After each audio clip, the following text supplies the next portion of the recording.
Boa noite a todos, aqui presentes, nossos internautas nos assistindo pela internet. Estamos aqui presentes de novo para mais um estudo. Na noite de hoje, quem vai conduzir o nosso estudo vai ser a Cecília. O tema é permitido repreender os outros, divulgar o mal de outrem, do capítulo 10 do Evangelho segundo o Espiritismo, dos itens 19 a 21. Nós vamos iniciar o estudo conduzido pela Cecília, mas antes de iniciar o estudo eu gostaria de agradecer aquelas pessoas que têm colaborado com os nossos trabalhos de reforma do centro. Eles continuam em andamento, ainda estamos aí com uma rifa da bicicleta acontecendo. Quem se interessar por participar desse trabalho de reforma do centro conosco, contribuir com uma quantia aí de R$15, no final pode ser que ganhe uma bicicleta de presente aí num sorteio, tá bom? Para a gente iniciar os nossos estudos da noite hoje, então eu convido a todos a elevarem o pensamento a Deus. Vamos, nesse momento, buscando nos tranquilizar em nossos assentos, em nossos lares, nos aproximar do nosso mentor, dos espíritos que conduzem os trabalhos dessa casa, e vamos, primeiramente, louvar ao nosso Pai, Deus, ao nosso Mestre Maior Jesus Cristo, que nos veio trazer o exemplo de vida e de conduta nesse mundo.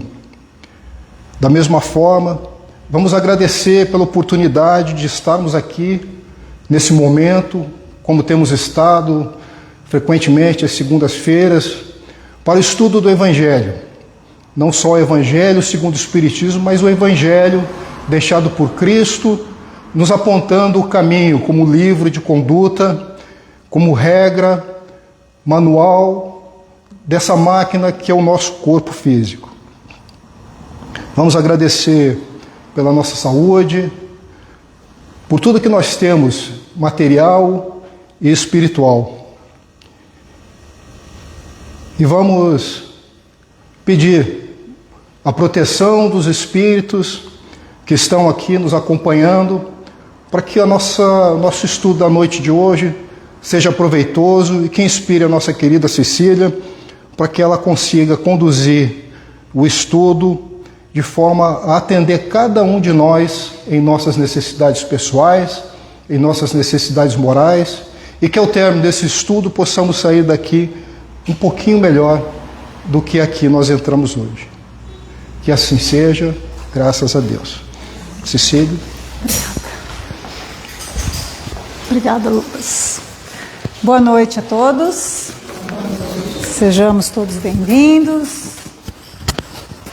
Agradecemos a Deus, a espiritualidade, que nos assiste sempre. E como o Lucas já disse, pedimos aí o auxílio e a orientação da espiritualidade amiga e do nosso Mestre Jesus. O nosso estudo de hoje é do capítulo 10, como o Lucas já nos trouxe. Bem-aventurados os misericordiosos. O nosso tema está lá no encerramento do capítulo, nos itens 19 a 21. Mas para a gente iniciar, nós vamos repassar aqui os itens do capítulo, rapidamente, para a gente relembrar. E para a gente entender, sabedores que somos, de quão Kardec, pedagogo, professor, como ele colocou todo este capítulo para chegar lá no tema de hoje e a gente entender como é que nós podemos nos utilizar das repreensões ao próximo. Começando pelo nome do capítulo, capítulo 10, Bem-aventurados os misericordiosos. Misericórdia é uma palavra de origem do latim, Misericórdia, misérias, as nossas dificuldades, E cor de coração. Então, nós nos orientando aí, Jesus nos dizendo para termos amor, para usarmos o coração, com as dificuldades dos outros, com as nossas também, né? Usarmos de compreensão, de entendimento. Então Jesus nos trouxe essa bem-aventurança, nos dizendo felizes, né? Bem-aventurados aqueles que se utilizam do amor, do entendimento, da compreensão para com o próximo. No primeiro item, perdoai para que Deus vos perdoe. E aí quando Pedro pergunta quantas vezes, Senhor, devo perdoar aquele que me ofende? Até 7 vezes. E Jesus diz até 70 vezes 7 vezes, ou infinitamente, né? No item 2, nos chamando à reconciliação com os nossos adversários. Nos chamando aí ao trabalho do perdão, da benevolência, da bondade, da compreensão. O item 3, o sacrifício mais agradável a Deus, nos trazendo aí também, nos chamando para o entendimento, para a pureza, para limpar os nossos corações de toda a maldade, de toda a injustiça e para com os outros, e nos purificarmos para melhor compreendermos. O argueiro e a trave do olho, quando ele nos propõe, nos pergunta por que vedes o argueiro no olho do seu irmão e não vês a trave no seu? Para que a gente aprenda a olhar para nós mesmos antes de olhar para o próximo, para os erros do próximo. Não julgueis para não seres julgados. Quando Jesus, na passagem da mulher pega em adultério, né? Quando ele diz, aquele que estiver sem pecado, atire a primeira pedra. Então ele está nos ensinando a não julgar, porque todos nós somos pecadores, devedores, né? Então, se estivermos sem pecado, se estivermos limpos, então podemos sim apedrejar, mas quem de nós poderia fazer isso, né? Se lá estivéssemos, seríamos os primeiros a sair depressa do local. No item 6, o perdão das ofensas. E aí parece que Kardec se repete, né, nesse capítulo. Todos os capítulos estão falando para a gente do perdão, da benevolência, de limpar o coração, de não ver a trave, de olhar para nós mesmos, né, de não julgar. E sim, ele está falando e se repetindo porque nós precisamos que seja repetido, que não seja lembrado, que não seja trazido todas as horas, porque o Evangelho... Jesus já nos deixou o Evangelho há mais de 2000 anos. Nós até conhecemos um pouco da letra, mas a nossa dificuldade nas atitudes ainda é muito grande. Então nós frequentemente nos esquecemos da prática, daquilo que Jesus nos exemplificou. A indulgência, no item 7, que nos traz a docilidade, a fraternidade, o perdão, a clemência, a tolerância, a compreensão e etc. Então Kardec nos elencou todos esses itens para que nós refletíssemos durante todos esses meses aí em que estamos no capítulo 10, para que só no final chegássemos ao tema da noite, que são as 3 questões, as 3 perguntas feitas a São Luís, em Paris, 1860. É permitido repreender os outros? Divulgar o mal de outrem? Na questão 19, na pergunta número 19, Kardec pergunta: ninguém sendo perfeito, seguir-se-á que ninguém tem o direito de repreender o seu próximo? E aí São Luís nos responde: seguramente não é essa a conclusão a tirar-se do ensinamento. Uma vez que cada um de vós deve trabalhar pelo progresso de todos, e sobretudo daqueles cuja tutela vos foi confiada. Mas por isso mesmo, deveis fazê-lo com moderação, com um fim útil, e não como se faz geralmente, pelo prazer de denegrir. Neste último caso, a repreensão é uma maldade. No primeiro, é um dever que a caridade manda seja cumprido com todo o cuidado possível. Ao demais, a censura que alguém faça a outrem deve, ao mesmo tempo, dirigi-la a si próprio, procurando saber se não a terá merecido. Então São Luís nos diz, começando ali quando ele nos diz que nós somos responsáveis pelo progresso de todos, sobretudo daqueles cuja tutela nos foi confiada. Qual que é a primeira e mais importante missão de cada um de nós que somos pais, por exemplo? São aqueles que a nós foram confiados como filhos, para que nós os guiemos pelos caminhos. Mas aí a gente diz assim, bom, nós temos que educar os nossos filhos. Mas o que é educar?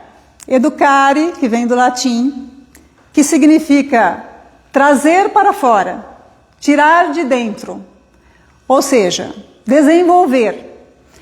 Todos nós, espíritos imortais, já com uma trajetória que todos temos, trazemos conosco muitas coisas dentro do nosso bojo, vamos dizer assim. Não só coisas boas, é óbvio, porque aqui estamos para nos melhorar, para aprender, para melhorar, para evoluir, né? O que cabe a cada um de nós enquanto pais? Nos esforçar para desenvolver, para tirar de dentro dessas crianças as coisas boas, para desenvolver essas qualidades. E naquelas coisas que não são boas, que a gente já nota desde pequenininho nas nossas crianças, as tendências menos favoráveis, que a gente use de todo o nosso amor, de todo o nosso esforço, para orientá-los, para direcioná-los para um bom caminho. Podemos não ter sucesso? Sim, podemos. Mas precisamos cumprir a nossa tarefa, que é a de orientá-los, de auxiliá-los. Só com palavras? Não. Principalmente com os nossos exemplos. Porque se falarmos tudo de bom para eles, mas fizermos tudo ao contrário, não vamos ter sucesso nenhum. Eles vão seguir-nos naquilo que nós fazemos. Nós não podemos, não surte efeito nós dizermos para o nosso filho, não fume com um cigarro na mão. Ou não beba, que isso te faz mal. Mas estamos lá tomando cerveja, bebendo, exagerando. Isso não significa que não possamos tomar uma taça de vinho ou fazer alguma coisa. Se gostamos, até podemos. Mas os excessos, muitas vezes, queremos que os nossos filhos sigam um caminho e fazemos completamente o contrário. Então, é preciso o bom exemplo, além das boas palavras, acompanhado das boas palavras. Um professor, na sua tarefa de ensinar, não lhe cabe chamar a atenção, orientar, corrigir o seu aluno? Sim, ele precisa, essa é a sua tarefa, esse é o seu trabalho, no sentido de fazer com que aqueles alunos progridam, aprendam, tenham boas resoluções das suas buscas. Recentemente, conversando com uma professora universitária de uma escola particular, ela dizia que está muito difícil hoje ensinar, todos nós ouvimos isso todos os dias, né? Está muito difícil essa tarefa. Mas que ela, como professora universitária, numa classe com 40, 50 alunos, tem imensa dificuldade em indicar 2 ou 3 alunos para um estágio, porque eles simplesmente não se importam. E aí ela trouxe um dado muito, assim, preocupante mesmo, muito triste. Ela disse que recentemente, em uma prova, alguns alunos não atingiram o mínimo do mínimo, um descaso completo, e as notas foram baixas.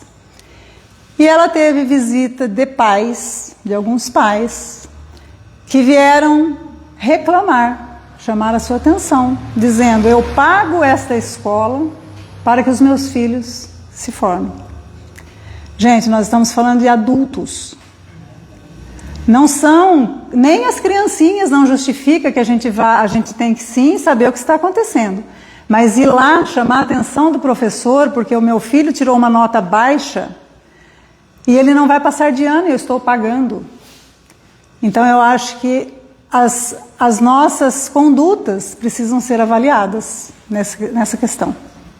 Nós precisamos ter cuidado, porque o Evangelho nos traz corrigir com amor, corrigir com cuidado, corrigir ensinando, exemplificando, mas corrigir. Agora, se nós compactuamos com o erro, o que vamos esperar desses nossos jovens, das nossas crianças, que estão sob a nossa tutela, né? No capítulo 14 do Evangelho segundo o Espiritismo, honrar pai e mãe, no item 9, tem lá Santo Agostinho, ele diz lá numa parte do capítulo: a cada um de nós será perguntado, quando nós retornarmos para o plano espiritual, o que fizestes dos filhos que eu te confiei? O que será que nós teremos para apresentar no nosso retorno? Porque pode não ter dado certo? Pode, mas se nós fizermos tudo aquilo que nos cabe, a nossa consciência, nós vamos estar tristes por ver os nossos num caminho que não é legal. Mas nós vamos estar com a nossa consciência tranquila do trabalho que nos foi confiado, feito. Então é muito importante que a gente reflita sobre isso. Tem uma frase que eu acho muito bacana, que é atribuída a Mário Sérgio Cortella, não sei se é dele ou não, que ele sempre repete essa frase, né? Elogia em público e corrige em particular. Um sábio, um cristão, ele orienta sem ofender e ensina sem humilhar. Então a nossa conduta tem que ser sempre essa: corrigir, sim, quando aquilo quando está na nossa obrigação ali, no nosso trabalho, mas sempre nos utilizando dos ensinamentos de Jesus, sempre utilizando do amor, da compreensão, do exemplo para fazer o trabalho. Aqui ele também fala sobre quando nós vamos fazer isso, que seja com moderação, com um fim útil, né? Jamais com o intuito de desmerecer a pessoa a quem a gente está se dirigindo, porque aí deixa de ser uma falta de caridade, é uma maldade. E no final ele nos diz algo que também é para nossa reflexão, que na maioria das vezes aquela crítica, aquela repreensão que achamos no direito de fazer ao outro, que a gente traga para nós, que a gente nos observe, verifique em nós onde que isso nos cabe, para que a gente possa se corrigir. Porque também para fazer uma correção ao outro nós precisamos ter um mínimo de autoridade moral para isso, porque senão serão palavras soltas, né? No estudo recente nosso aqui no centro, nós estamos estudando o livro Céu e Inferno e estamos na parte dos criminosos arrependidos. E aí estamos estudando o Jacques Latot, que é um criminoso, fez muita coisa enquanto encarnado, desencarnou, e se conscientizou depois do desencarne. Ele não se tentou se corrigir em nada enquanto estava ali na sua trajetória. Mas depois de sofrimentos e tudo mais, ele já consciente de tudo que fez, já buscando ali, implorando por oportunidade, implorando a Deus novas oportunidades, em uma das comunicações ele diz assim: se eu tivesse sido bem guiado, não faria todo o mal que eu fiz. Mas os meus instintos não foram reprimidos e lhes obedeci, não tendo nenhum freio. Então, isso aqui é uma reflexão para nós, porque o nosso trabalho, seja como pais, como avós, como professores, etc., muitas vezes é dizer não, mesmo que aquilo doa pra gente. Às vezes dói você dizer não. Pra gente que é vó, então, é uma coisa de louco, né? Você ter que falar não pra criança. Mas é preciso. É muito necessário. E a criança, ela pede limite. A gente precisa dar os limites. Mesmo que às vezes eu posso dar o que ela está pedindo. Mas eu não vou dar do jeito que ela quer, batendo o pé, exigindo que eu faça. Então eu posso dar no momento certo, não a hora que ela quer. Então a gente precisa ter cuidado. Na questão número 20, Kardec pergunta: será repreensível observar as imperfeições dos outros, quando disso nenhum proveito possa resultar para eles quando não sejam divulgadas? São Luís responde que tudo depende da intenção. Certamente não é proibido ver o mal quando ele existe. Haveria mesmo inconveniente em ver em toda parte só o bem. Semelhante ilusão prejudicaria o progresso. O erro está no fazer-se que a observação redunde em detrimento do próximo, desacreditando sem necessidade na opinião geral. Igualmente repreensível seria fazê-lo apenas para dar expansão no sentimento de malevolência e a satisfação de apanhar os outros em falta. Dá-se inteiramente o contrário quando, estendendo sobre o mal um véu, para que o público não o veja, aquele que note os defeitos do próximo o faça em seu proveito pessoal, isto é, para estudá-lo e evitar o que reprova nos outros. Esta observação, em suma, não é proveitosa ao moralista? Como pintaria ele os defeitos humanos se não estudasse os modelos? Então, primeiramente, ele diz que a gente precisa prestar atenção nas nossas intenções. O que é que a gente está querendo quando a gente fala de um defeito, de uma imperfeição do outro? É a correção, é o bem dele, ou é nos ter assunto nas nossas rodas de conversa? Eu soube de uma coisa errada ali, eu chego doida para contar, porque daí eu tenho um assunto novo e aí todo mundo vai acrescentar alguma coisa, e sempre negativa, né?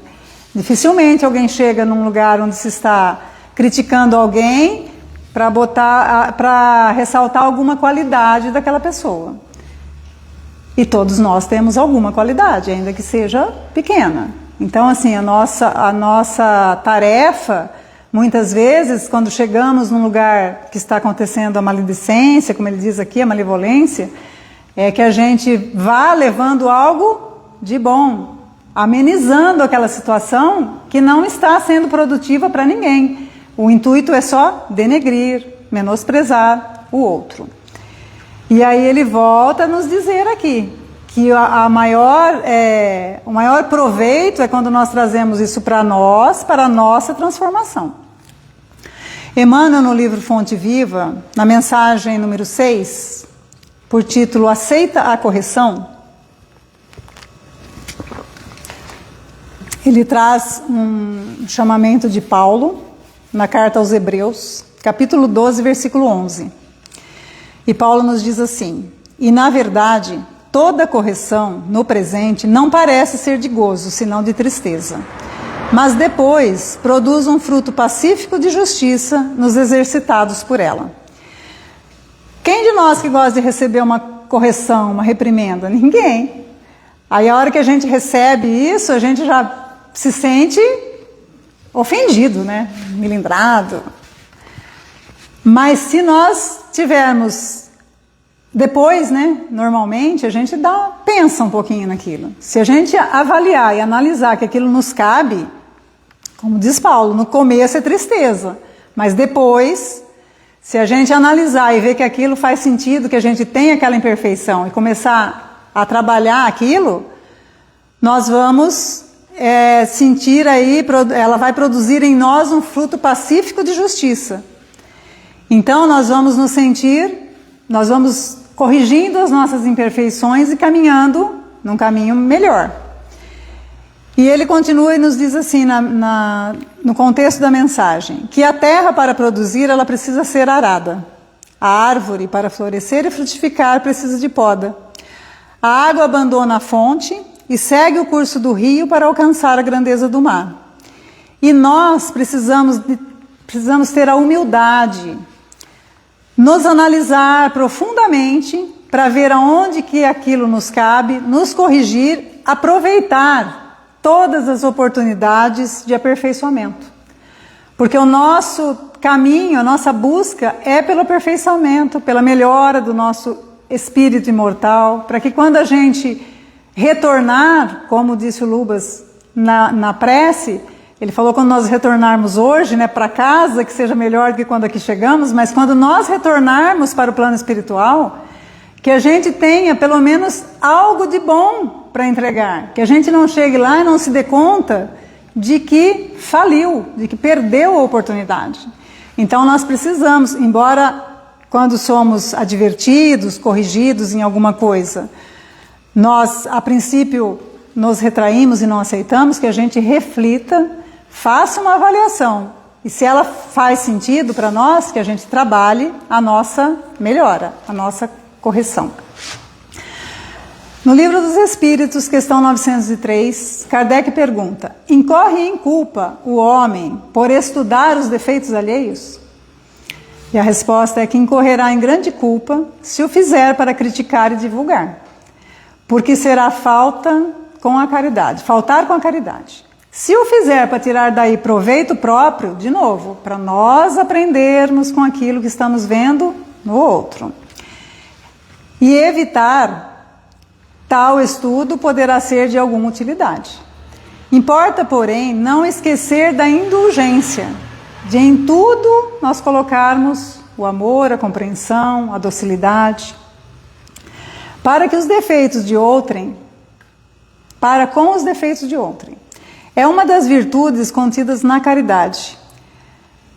Antes de censurardes as imperfeições dos outros, vede se de vós não poderão dizer o mesmo. Tratai, pois, de possuir as qualidades opostas aos defeitos que criticais nos vossos semelhantes. Esse é o meio de nos tornarmos melhores, ele diz. Melhores do que aquilo que nós estamos criticando no outro, superiores. Se censuramos o outro por ser avaro, sejamos generosos. Se censuramos ele ser orgulhoso, sejamos humildes e modestos. Se o ser áspero, sede brandos. Se o proceder com pequenez, sede grandes em vossas ações.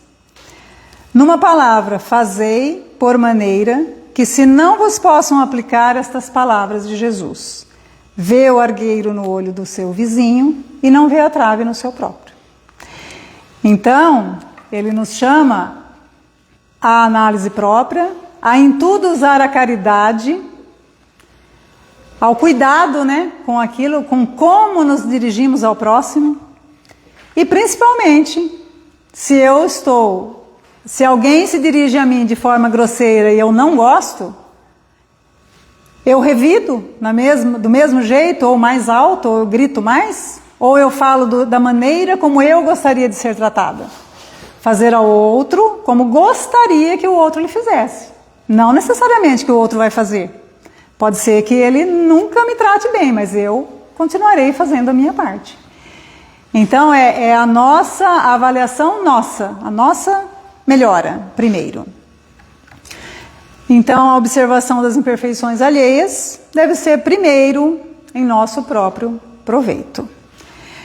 E no livro Céu e Inferno, de novo, citando, esse livro ele é maravilhoso porque a segunda parte, então, onde tem os exemplos, os relatos, desde os espíritos felizes até endurecidos, imperfeitos, criminosos e tudo mais, os felizes nos mostram como nós devemos agir para sermos felizes, para caminhar no caminho certo.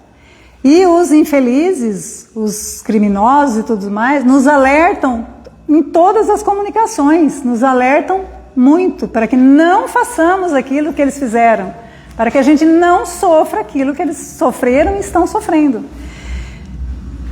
E a gente tem uma dificuldade imensa de aprender com os exemplos dos outros, né? Que bom seria se a gente conseguisse. A gente evitaria para nós uma carga imensa de dores. A gente sabe, a gente lê, a gente acha legal, mas quando a gente vê, a gente está tropeçando ali naquele mesmo ponto. Então, se a gente atentar para esses exemplos, e até no dia a dia, né, aquilo que nós estamos criticando no outro, vamos tentar fazer diferente. Mas se eu estou achando ruim no outro, vamos nos avaliar para ver onde é que a gente pode melhorar, né? Na pergunta número 21, Kardec pergunta: haverá casos em que seja útil revelar o mal de outrem? São Luís responde: é muito delicada essa questão. E para resolvê-la, necessário se torna apelar para a caridade bem compreendida. Caridade bem compreendida é a virtude de amar, de utilizar o amor, da gente se doar, a empatia, a benevolência, a compaixão, tudo o que a gente viu lá no começo do capítulo que Kardec foi colocando para nós. É o exercício de todas as virtudes ali, do perdão, do amor, caridade bem compreendida. Se as imperfeições de uma pessoa só ela prejudicam, nenhuma utilidade haverá nunca em divulgá-la. Se, porém, podem acarretar prejuízo a terceiros, deve-se se atender de preferência ao interesse do maior número de pessoas. Segundo as circunstâncias, desmascarar a hipocrisia e a mentira pode constituir um dever. Pois mais vale que caia um homem do que muitos virem a serem suas vítimas. Em tal caso, deve-se pesar a soma das vantagens e dos inconvenientes. No livro Palavras de Vida Eterna, mensagem 178, Emmanuel nos traz a mensagem por título Adversários e Delinquentes. E num parágrafo ele nos diz assim: imperioso manter-nos em harmonia com todos os que não pensam por nossos princípios. Entretanto, na posição de pessoas responsáveis, não podemos passar indiferentes diante de um irmão obsediado que esteja lançando veneno em depósitos de água destinada à sustentação coletiva. Então, não apontar os erros do outro é não querer diminuí-lo, desmerecê-lo e etc. Mas se o que a pessoa estiver fazendo traz prejuízo para os outros, para a comunidade, ou seja, para outras pessoas, é nosso dever comunicar às autoridades competentes, tomar uma providência. Se nós estivermos cientes de um abuso, por exemplo, de uma pessoa que abusa de crianças, em nome do que nós vamos nos calar? Em nome de que bondade? De que generosidade? Nós precisamos levar ao conhecimento das autoridades competentes para que se tome uma providência, para que a pessoa seja cerceada. E assim com a violência e com tudo o mais, né? Se é algo que está prejudicando só a pessoa, não tem sentido nós falarmos. Se está prejudicando a comunidade, nós temos que ver o bem maior. No outro parágrafo da mensagem, Emmanuel nos traz: Cristo, em verdade, no versículo 25 do capítulo 5 de Mateus, nos afirma: reconcilia-te depressa com teu adversário. Mas no versículo 2 do capítulo 16 do Evangelho de Lucas, não se esqueceu de acrescentar: dá conta da tua mordomia. Ou seja, dá conta da tua condição, da tua posição, da tua responsabilidade. Assuma a tua responsabilidade. Se você é responsável por um grupo e ali está acontecendo algo que precisa ser corrigido, dê conta da sua responsabilidade, da sua mordomia. Então, Jesus, ele nos ensina, nos ensinou e exemplificou a sermos mansos, a sermos perdoadores, bondosos, mas também a sermos justos. Então, se aquilo que nos compete, nós precisamos fazer, mesmo que não seja fácil. Muitas vezes a gente fica numa situação difícil, porque a questão envolve pessoas conhecidas, porque a questão envolve família, mas é preciso que a gente dê conta da nossa responsabilidade em casos que envolvem outras pessoas. Então nós temos que procurar autoridades, denunciar, fazer o que for preciso em casos necessários, como abuso, como erros que envolvem outras, que vão atingir a comunidade, por exemplo.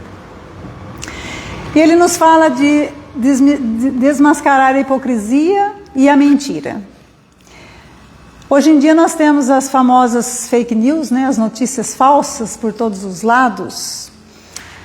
Durante todos os dias, né, nós recebemos pelas vias de WhatsApp, Facebook, Instagram e tudo mais, milhares de notícias, todas pesadas e a maioria delas recheadas de mentira, de violência, de incitando o povo a falta de fé, a falta de credibilidade em tudo.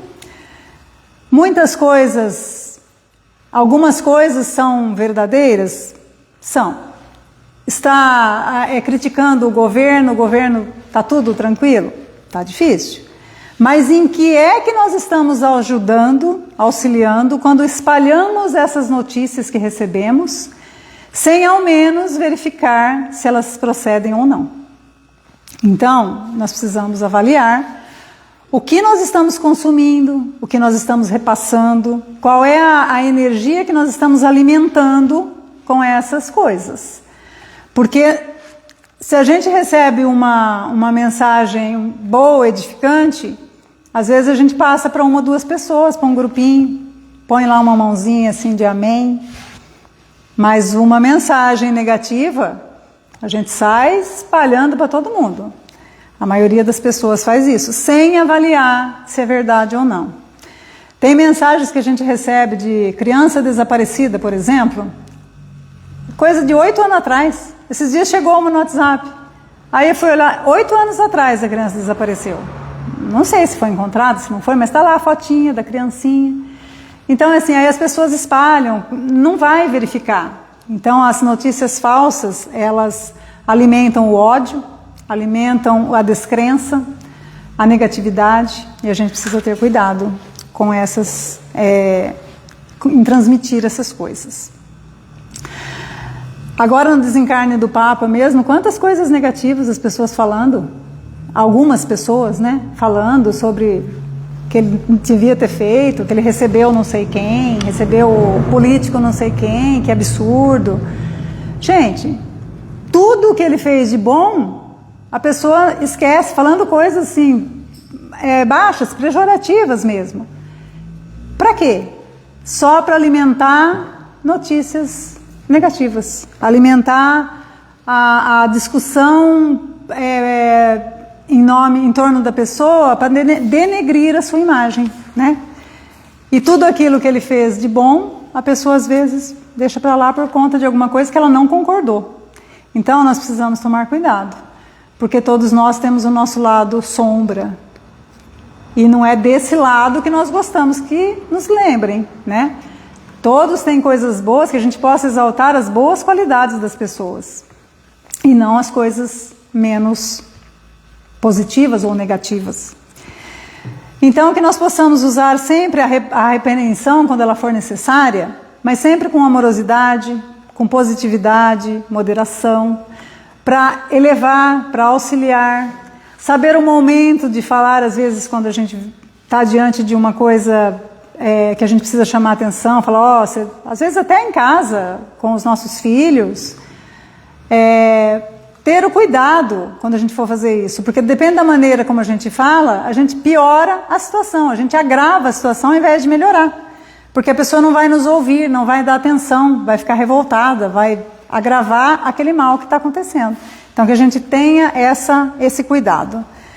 E sempre buscando nos pautar nos exemplos, né? Na nossa boa conduta, nas nossas boas palavras, para que o outro veja em nós algo bacana e se esforce às vezes até para se modificar, porque ele nos acha a nossa conduta interessante, boa, que ele tenha vontade, que ele se anime a se modificar. E no nosso lar, só para encerrar, tem uma frase que é atribuída a André Luiz, que ela está lá no capítulo 34 do livro Nosso Lar, que o mal não merece comentário, né? E aí a gente até acrescenta, né? O mal não merece comentário em tempo algum.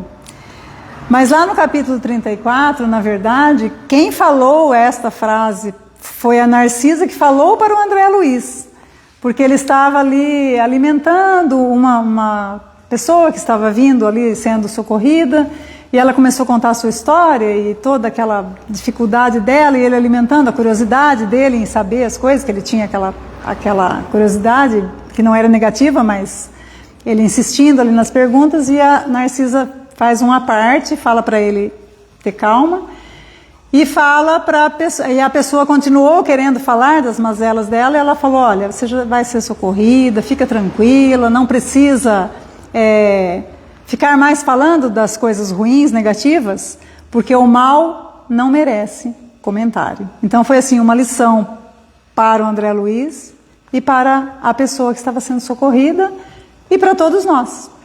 Porque a gente comentando as coisas negativas, a gente não acrescenta nada. A gente precisa usar a nossa palavra, a nossa fala, para elevar, para corrigir, mas com amor, direcionando para o bem. Tem aquela história sobre a fake news, né, que você fala, é verdade? Quando alguém vem te falar alguma coisa, né, é verdade? Vai ser bom? Tem sentido? Não. Então, não diga. Se não vai ser bom para ninguém, se não é verdade, então, para que a gente vai dizer, né? Para que a gente vai levar isso para frente? Então, era isso, meus amigos, que nós possamos buscar aí sermos mais amorosos com os nossos próximos e conosco mesmo, porque às vezes a gente é tão duro com a gente mesmo que a gente não consegue caminhar. A gente se pune de uma tal maneira que ficamos travados. Então, que possamos nos utilizar do Evangelho, de todos desses ensinamentos, desse capítulo que é belíssimo, que é um dos capítulos que eu mais gosto do Evangelho, que a gente possa se utilizar desses ensinamentos para nós mesmos e para os nossos relacionamentos. Que Jesus nos abençoe e nos conduza em paz.